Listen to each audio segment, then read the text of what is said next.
Hey guys! So, ito na nga po ang araw kung kailan kami magpupunta sa appointment ng passport ni Kali. Bumili kami ng pagkain at pinaipita ko na rin siya sa tita niya.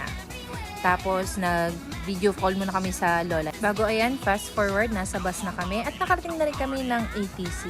Kasama nga pala namin dito si Ninong Box at si Yish.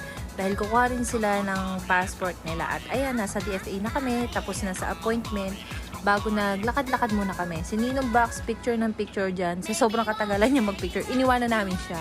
Bago hindi niya pa kami makita. Diyos ko po!